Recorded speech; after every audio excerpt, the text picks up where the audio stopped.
दोस्तों नमस्कार, मैं संदीप कुमार आज के वीडियो में आप सबों को स्वागत करता हूं। तो आज का हमारा वीडियो ग्रीन हाउस इफेक्ट और ग्लोबल वार्मिंग पर आधारित है। दोस्तों, ग्रीन हाउस इफेक्ट को हम हरित गृह के नाम से जानते हैं।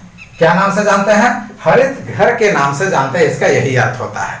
और ग्रीन हाउस इफेक्ट पहले समझते हैं, दोनों चूंकि एक ही से मिलता जुलता है, समझे ना, इसीलिए जो है दोनों एक ही इसके साथ में मैं बतला रहा हूं। तो ग्रीन हाउस इफेक्ट अर्थात ग्रीन हाउस प्रभाव कैसे होता है, इसका क्या काम है, क्यों लाया गया है, और ग्लोबल वार्मिंग जो होता है ये कैसे होता है, इसका क्या कारण होता है, इन कारण और परिणाम की जो है चर्चा हम लोग विशेष रूप से करेंगे। तो ग्रीन हाउस मुख्य रूप से शीतोष्ण कटिबंधीय क्षेत्रों में, किस क्षेत्रों की बात हो रही है?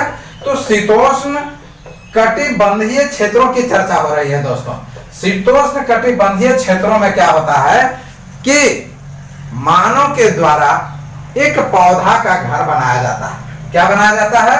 ये पौधा का घर बनाया जाता है, जो हमारा पौधा घर के नाम से जाना जाता है। स्पष्ट हुआ? और ये पौधा घर जो होता है क्या चीज का होता है? ये कांच का बना होता है, शीशा का बना होता है। और ये क्या होता है कि ये पारदर्शी प्लास्टिक नुमा होता है। ठीक है, प्लास्टिक नुमा जो है वो क्या होता है कि पारदर्शी होता है। और इसमें क्या है कि सूर्य की जो किरणें आती हैं, जो हमारा सूर्य की किरणें जो है आती हैं, वो क्या हो जाती है, ये कांच के बॉक्स में जो है ये प्रवाहित हो जाता है, समा जाता है। और जिस गति से इसमें समा जाता है उस गति से जो है ये फिर क्या होता है, ये लौट नहीं पाता है। फलस्वरूप जो ये बॉक्स है, जो कांच का बॉक्स पौधे रोपण किया गया है, जिसमें सब्जियां और फल लगाया जाता है। क्या लगाया जाता है? सब्जी और फल जो है उत्पादन किया जाता है। ठीक है, तो सब्जी और फल के उत्पादन के लिए ठंडे क्षेत्रों में जो है हमारा सूर्य की किरणें नहीं पहुंच पाती हैं, विरल है, तो वैसे क्षेत्रों में जो है पौधा घर बनाया जाता है, ग्रीन हाउस बनाया जाता है। और इसमें क्या होता है कि सूर्य की जो रोशनी आई तो इससे क्या हुआ कि यहाँ का जो है हमारा तापमान में क्या हो गया कि तापमान में जो है ये वृद्धि हो जाती है। फलस्वरूप बाहरी वातावरण से जो है ये पौधा घर का तापमान में बढ़ोतरी हो जाने के कारण यहाँ जो है फल और सब्जी जो है आसानी से उगाए जाते हैं। दोस्तों, इसको जो है आप दूसरे तरह से उदाहरण में ले लें कि कार में बैठे हुए आप महसूस किए होंगे कि जब कार में बैठे हैं तो सूर्य का जो है प्रकाश आ रहा है, आप शीशे को बंद कर दीजिए और उसमें देखिए शीशा बंद जो हमारा कार है जिसमें बैठे हुए हैं, उसमें सूरज की रोशनी आते आते धीरे धीरे वो क्या हो रहा है कि कार के अंदर का तापमान जो है क्या होता है, बढ़ जाता है। टेम्परेचर बढ़ जाने के फलस्वरूप क्या है कि कार के अंदर का तापमान बढ़ने के कारण गर्मी महसूस होने लगती है। ठीक यही प्रक्रिया जो है इसमें होता है और ये गर्मी यहाँ देता है। फलस्वरूप सब्जी और फल विशेष रूप से जो है उत्पादन किए जाते हैं। अब क्या है कि इसके परिणाम स्वरूप क्या है कि बाहरी वातावरण के तापमान से इस जगह का तापमान अधिक हो जाता है। ये ठंडे प्रदेशों की चर्चा हो रही है और उगने वाले फलों और सब्जियों के लिए ये जो है लाभदायक होता है। तो वर्तमान समय में देखें तो वायु प्रदूषण के कारण वायुमंडल में ऊष्मा अवरोधी गैस, जिसमें जो है हमारा कार्बन डाइऑक्साइड, कौन कौन सा? कार्बन डाइऑक्साइड हो गया हमारा, उसके बाद में क्लोरोफ्लोरोकार्बन है, नाइट्रस ऑक्साइड है और मीथेन आदि गैसों की मात्रा में काफी वृद्धि होते जा रही है। और जिसके कारण जो है हमारा ये भी एक ग्रीन हाउस का काम कर रहा है। दोस्तों लीजिए, ग्रीन हाउस के लिए जो है सूर्य से जो है रोशनी प्राप्त करने की जा रहे थे, लेकिन क्या हो रहा है कि यही अब ग्रीन हाउस बना रहा है, बोल रहा है हमें तापमान को जो है बढ़ा रहे हैं, तो क्यों सूर्य की रोशनी को तुम ऑब्जर्व कर रहे हो, इसलिए छोड़ो इसको, हमसे ही आप सेटिस्फाइड हो जाओ। तो कारण है कि विभिन्न प्रकार के जो है मोटर गाड़ियां चल रहे हैं, कारखाने चल रहे हैं, इसके कारण जो है CO2 की मात्रा में वृद्धि होते जा रही है। ठीक है, जिसमें सबसे प्रमुख जो है टेम्परेचर को बढ़ाने में जो है कार्बन डाइऑक्साइड महत्वपूर्ण है। और यही कारण है कि ये हमारा सूर्य के पृथ्वी के तापमान को बढ़ा दे रहा है। अर्थात ग्रीन हाउस प्रभाव या ग्लोबल वार्मिंग ऐसी प्रक्रिया है जो सूर्य के प्रकाश से या विभिन्न गैसों CO2, CFC, नाइट्रस और मीथेन आदि, नाइट्रस ऑक्साइड आदि के कारण जो है तापमान में बढ़ोतरी होती है, और इस प्रकार जो है ये हमारा ग्रीन हाउस इफेक्ट और ग्लोबल वार्मिंग होती है। तो ग्लोबल वार्मिंग क्या हुआ कि तापमान में भू धरातलीय यानी कि धरातलीय भाग में तापमान में वृद्धि होना ही हमारा ग्लोबल वार्मिंग हो गया। दोस्तों स्पष्ट हुआ? अब आगे चलते हैं।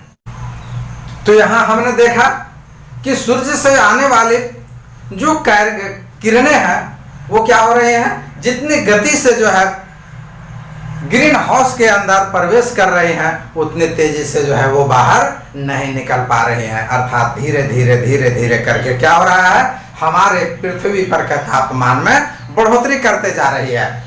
ये तो शुरू में अच्छा लगा, लेकिन अब चिंता बढ़ गई। जो है हमारा संयुक्त राष्ट्र संघ की नींदें खुली और बोला कि ये देखो तो आखिर जो है हमारा भूमंडलीय तापमान में वृद्धि क्यों हो रही है।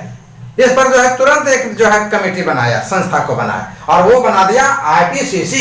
वो हमारा क्या था, inter government panel of climatic change.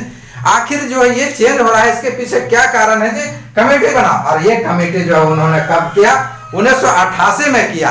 और ये कमेटी 3 फरवरी 2007 को ये IPCC कमेटी ने रिपोर्ट सौंपी कि 1900 से लेकर के 2006 ईस्वी तक आने शून्य से लेकर के 8 डिग्री सेंटीग्रेड तापमान में वृद्धि हो गई है। आप कहां सोए हो, 8 डिग्री तापमान बढ़ गया आपका। बोला अरे यार ये तो क्या है, बोला इतना ही नहीं, ये पहला आपका जो है मैं फैक्टर दे रहा हूं, दूसरा फैक्टर की चर्चा तो बाकी है। बोला वो क्या, बोला कि मानव के द्वारा प्राकृतिक संसाधन का जो अति दोहन हुआ है ये भी कारण है। मानव के द्वारा प्राकृतिक संसाधनों का अति दोहन के कारण 2100 ईस्वी में जो है ये और भी बढ़ेगा, 1.1 डिग्री सेंटीग्रेड से लेकर के 6 पॉइंट हमारा जो है 4 डिग्री सेंटीग्रेड तक का तापमान में जो है क्या हो जाएगा, वृद्धि हो जाएगी। लीजिए आप, अब तो और बेचैनी बढ़े। बोला तीसरा फैक्टर्स में आना बाकी है दोस्तों, अभी तो कहां। बोला कि 100 वर्षों के आंकड़ा मैं बतला रहा हूं, 100 वर्ष का आंकड़ा आपको दे रहा हूं कि 100 वर्षों में सबसे गर्म वर्ष रहा। ठीक है, बोले ये क्या हो गया भाई। और उसमें जो है 1990 का दशक, 1990 का दशक जो है सबसे गर्म वर्ष रहा। ठीक है, ये क्या रहा, सबसे गर्म वर्ष रहा। बोला कि ये तो होना ही था। अब मौसम विज्ञान के अनुसार बोला कि अब मौसम विज्ञान बोला कि ना 2007 के रिपोर्ट के अनुसार, मैं थोड़ा सा देखता हूं। बोला 2007 के रिपोर्ट के अनुसार मौसम विज्ञान ने अब तक का सबसे गर्म वर्ष जो है इसे ही माना कि 1990 का जो है सबसे गर्म वर्ष था। ठीक है, अब है कि भूमंडलीय तापन का क्या कारण हुआ, ये सब पर ओजोन से संबंधित हमने जो है बाढ़, सुखाड़ या अन्य फॉरेस्ट से भी संबंधित अन्य वीडियो हमने दिया है, उसमें भी आप विस्तारित रूप से चर्चा देख लेंगे। तो इसमें शॉर्ट में संक्षिप्त रूप से बतला दे रहा हूं। तो भूमंडलीय तापमान का जो कारण था वो हमारा है ग्रीन हाउस गैसों की वृद्धि। तो गैसों की, विभिन्न गैसों की हमने जो है चर्चा किया। तो ग्रीन हाउस गैसों हमारा carbon dioxide, CFC, nitrous oxide, methane आदि गैसों के जो है भूमंडलीय हमारा धरातलीय क्षेत्रों में वृद्धि होते जा रही है, फलस्वरूप भूमंडलीय तापन में वृद्धि हो रही है। उसके बाद वन विनाश, सारा कहानी वन पर है, कई बार मैं चर्चा किया हूं।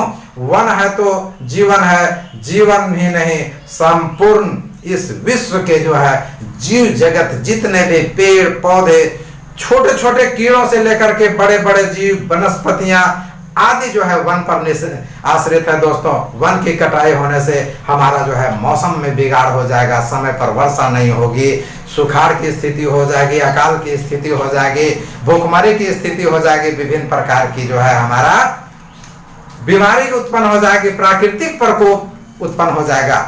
और तीसरा कारण उन्होंने बोला कि ओजोन का ह्रास हो रहा है। जो भूमंडलीय तापन में वृद्धि हो रही है, हमारा ग्लोबल वार्मिंग बढ़ रहा है, उसके कारण क्या हो रहा है, ओजोन परत का लेयर में जो है उसमें जो है कमी होते जा रही है। जो समस्याएं उत्पन्न हो रही हैं, तो कौन कौन से कारण है? तो जो समस्याएं उत्पन्न हो रही है उसमें जलवायु परिवर्तन है, ग्लेशियर पिघल रहा है। लीजिए जलवायु परिवर्तन की चर्चा, ग्लेशियर पिघलेगा दोस्तों, बड़े बड़े हिमखंड सरक करके नीचे आएंगे और उससे जो है भूस्खलन की स्थिति होगी, जान माल की क्षति होगी, सागरीय जल में वृद्धि हो जाएगी। और क्या होगा, ये नंबर 3 पॉइंट में बतला रहा हूं कि सागरीय जल में जब वृद्धि हो जाएगी तो सागर में जो द्वीप हैं वो डूब जाएंगे। ठीक है, जो छोटे छोटे द्वीप नजर आते हैं ना टीले के जैसा, वो डूब जाएंगे पानी में और बोलेंगे चलो मेरे साथ अब तैरने के लिए, चलो सिखाते हैं तुम्हें। आगे फिर क्या हो जाएगा कि हमने बतलाया कि प्राकृतिक आपदा उत्पन्न हो जाएगी, विभिन्न प्रकार के रोग उत्पन्न हो जाएंगे, बाढ़ की स्थिति, सुखाड़ की स्थिति, जो है अकाल की स्थिति, विभिन्न प्रकार की बीमारी हो जाएगी, भूस्खलन होगा तो भूकंप की स्थिति आ जाएगी। और फिर क्या होगा, जैव विविधता में कमी आ जाएगी। जो जंगल काट दिए, विभिन्न प्रकार के जीवों का जो है विविधता जो से भरा पूरा था वो खत्म हो जाएगा। जलीय भाग का, सागरीय भाग का, स्थलीय भाग का, पर्वतीय भाग का, सभी क्षेत्रों का जो है जैव विविधता में क्या हो जाएगी, कमी हो जाएगी।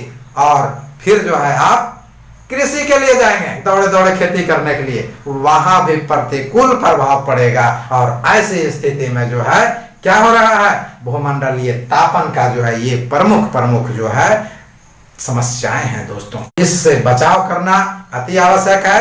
यदि हम लोग बचाव करेंगे तो हम ग्लोबल वार्मिंग से बचेंगे, हमारे धरातलीय तापमान में कमी होगी और हमारा जो है विभिन्न प्रकार के जो है जो बायोडायवर्सिटी में चेंजिंग होगा उसमें जो है बचाव होगा, जलवायु परिवर्तन रुकेगा, ग्लेशियर का पिघलना रुकेगा, सागरीय द्वीप डूबने से बच जाएंगे और हम सभी प्राकृतिक संबंधी विभिन्न प्रकार की आपदाओं से सुरक्षा प्रदान करेंगे। तो आज का वीडियो इतना है दोस्तों, आप जरूर सब्सक्राइब और लाइक के साथ में शेयर करेंगे ताकि हमारा हौसला और बढ़े। बहुत बहुत धन्यवाद।